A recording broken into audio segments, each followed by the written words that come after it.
Abraham. Yeah. It's great to be here again. Sitting in the audience, I'm really appreciating everyone that was up here doing the asking before me. Yeah. Seeing part of myself in each one of them. Yeah. And appreciating the answer that got me up to speed so that I could be here to have this conversation with you now. I got a strong inspiration to come and have a conversation with you today, and I felt it building, almost like I was coming into orbit and feeling myself being called home over the past few weeks. So when the idea came, it felt really good to you. It felt really good. So you know for sure that you were in the receiving mode of source energy when that thought came. Yes.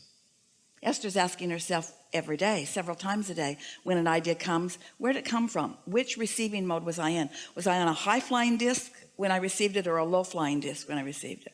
So high-flying disc, and you received a question, a topic. I've received several questions, and then as I've continued to meditate every day, and I kind of go through a practice each day where I sit with my journal and I think of different things and practice different thoughts, seeing if I can put myself in a good feeling state.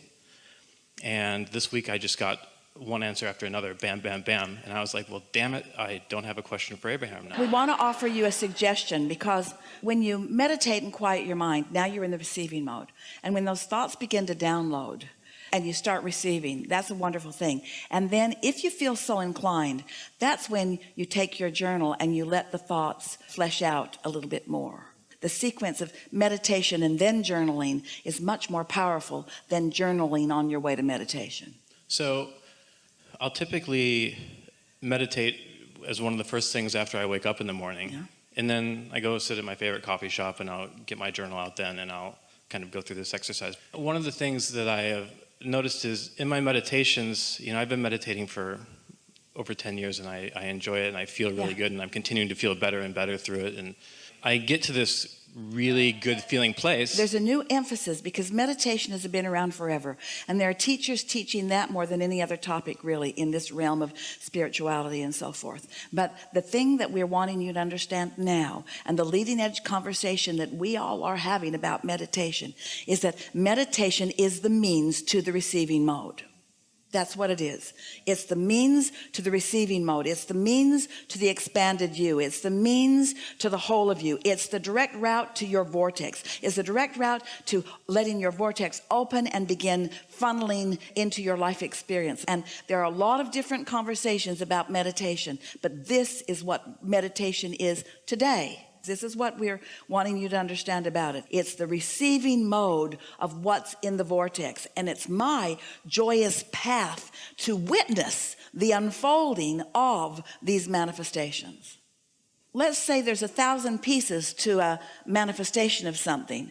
And let's say that 999 of them are in the becoming mode. And 1 out of 1,000 is when it pops into manifestation. Don't you think you might want to be enjoying the 999 pieces of it and not just be banking on the one as it manifests into the full manifestation? We just don't want you to underestimate, and we want to over accentuate as much as your ears can possibly hear the advantage to doing anything and everything you can to get yourself in the receiving mode of who you really are, because that's the only way you are the blended being that you were born to be. That's the only way the whole of you is engaging in a conversation with someone, or the whole of you is in the process of creating something that will be beneficial globally. Yeah. And I think that I really am deliberately focusing on being on the receiving mode more often, and that is my intention behind the meditation. And as I sit in meditation and quiet my mind, I do get to a good feeling place. I'll sometimes see light, I'll feel detached, things like that. I'm not in a place where I'm receiving clear thoughts or impulses most of the time. Well, that's why we're talking to you about it, because we want you to begin expecting that. We want you to expect the subtlety at first of ideas that you know were not your own. We want you to show yourself how easy it is for you to get into the receiving mode. We want you to run around in your life knowing that you are an extension of source energy and that we are all in this together. Because anything less than that will be mediocre by comparison. And that's what I want too. Yeah. Well, it's what you've got a good deal of the time. So we have some questions for you, since you haven't come up with any questions for us yet. Okay. What makes you go to the coffee shop? Is it a habit or is it a newfound impulse every day? That's an important distinction, because if you just go because you always go, or if you go because there's somebody there that you're going to meet, that's a different reason than that you got an impulse from your inner, because your inner being, we promise you, will not send you to the same place every day, because the things you want are in varied location. Yeah, because I'll finish my meditation and say, well, I didn't get a strong impulse, so what the hell am I going to do with the rest of my day? So then you're not really in the receiving mode, are you? So you're acting out of habit, which is what most people do. That means that with all the years that you've been meditating and all the different ways of approaching meditation, now there's this new way of approaching it, which is quieting your mind and allowing your inner being mind to be dominant. And if your mind is inactive and your inner being's mind is dominant, you will receive an impulse. So how can I tweak my meditation practice to accomplish that? You got to quiet your mind. Your mind isn't really quieting. And most people aren't quieting their mind in meditation because they're trying to visualize something, or they're trying to make something happen in meditation. It's like praying and pleading. We're exaggerating because it's not a perfect comparison, but it's like a prayer where you're pleading for a result or an improvement. You're not in the receiving mode while you're pleading for something. While a prayer of appreciation, you're in the receiving mode. You see what we're getting at? Attraction is asking and allowing at the same time. I've really been listening to your coaching on meditation and applying it to my meditation practice, but clearly I'm not quieting my mind fully. So what else do you recommend? Maybe you're listening for something different than you think. You've undoubtedly heard the story, we've been offering it so much, about Esther receiving an impulse after coming out of meditation to play with her sound system. And then she did, which led to her discovery of rap and her discovery of playing it loud all through her courtyards. And then the next day in meditation, she just got the strongest impulse to move all of her furniture around in the house, which led to needing someone to help her do it. And when they came to help her do it, they hit it off really well. They were having a wonderful time. And one of them was a rapper. And so now Esther plays her rap music, and now she's got him hooked. He said, what do you do? Because she's weird and happy and prosperous and weird. And she told him, I'm a teacher. What do you teach? Rap. Of course, she's playing with him. But those 2 days of receiving led her to the thing that matters most to her in all of her life, which is being of value to someone who's asking and ready to hear. And so her inner being and his inner being just managed the meeting. But this is the point that we're making to you. It came to Esther, the whole thing evolved in 2 days of meditation back to back, where the impulse was just almost what you would call a frivolous, silly impulse. Suddenly, Esther is ravenous to understand how her music system works. Been in that house for 10 years and never really understood it. And suddenly, she cannot go one more day without understanding it.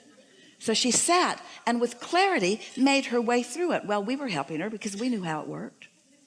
But she had to want to know how it worked. So we were guiding her to the desire for it to work, to understand it. And because she was in the receiving mode, she picked up on our enthusiasm about it and followed it. You see what we're getting at?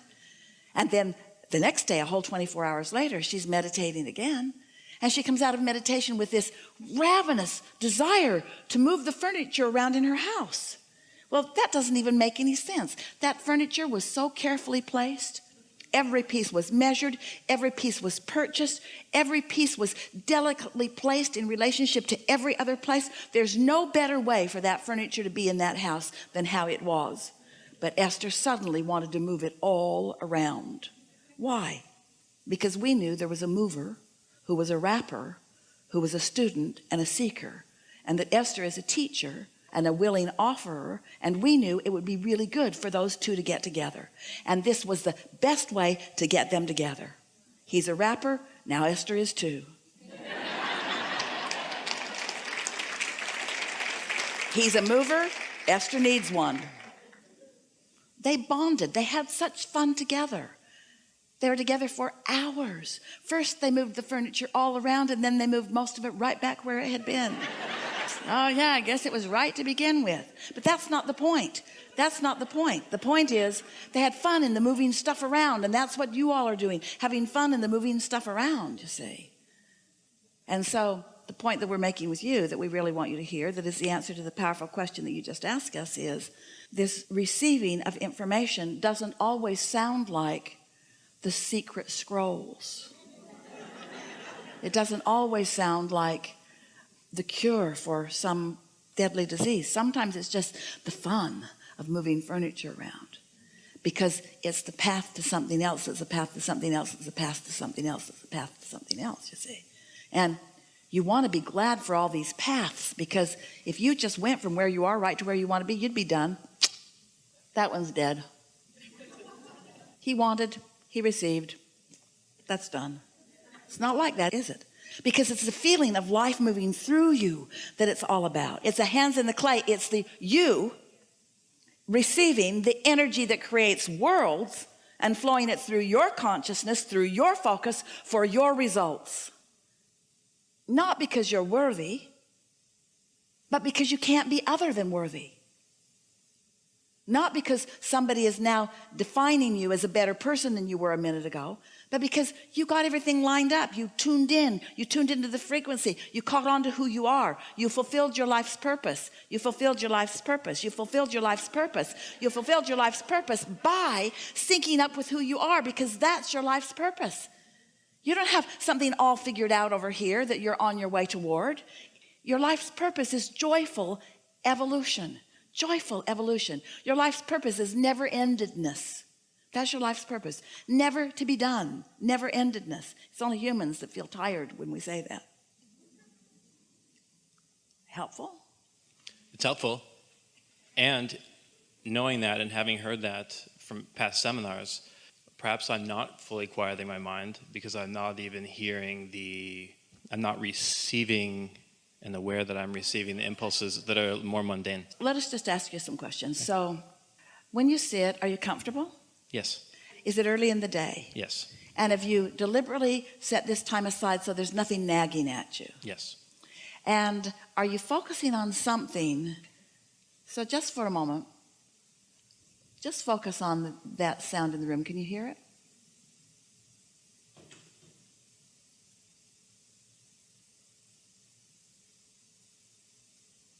Only that.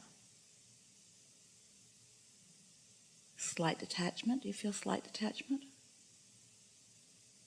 Is your mind wandering? A little bit. Focus on it again.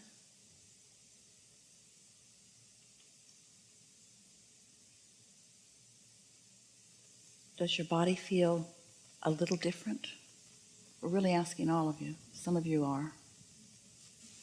You feel a little less aware.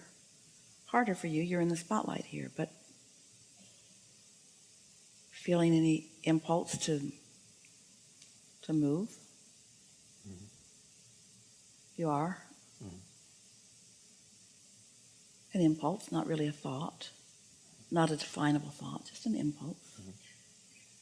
Now, if your eyes were closed, it would be more evident to you.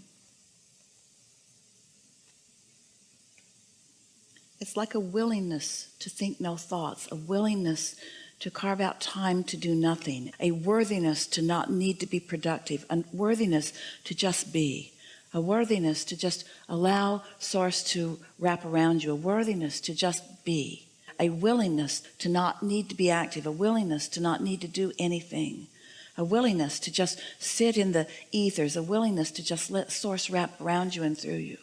A willingness to just wait until there's an impulse, and a willingness to let it be all right if there isn't one. A willingness to just let it be whatever it be, without any control of it, without trying to make it something, without trying to understand it. Just let it be. Let it be just this silent space where there's nothing for you to do, nothing that needs to be done, nothing that should be done, nothing that hasn't been done, nothing that should have been done better. Just a willingness to just sit there and be. Just sit there and be. You and Source Energy just being. You and Source Energy just sitting there and being.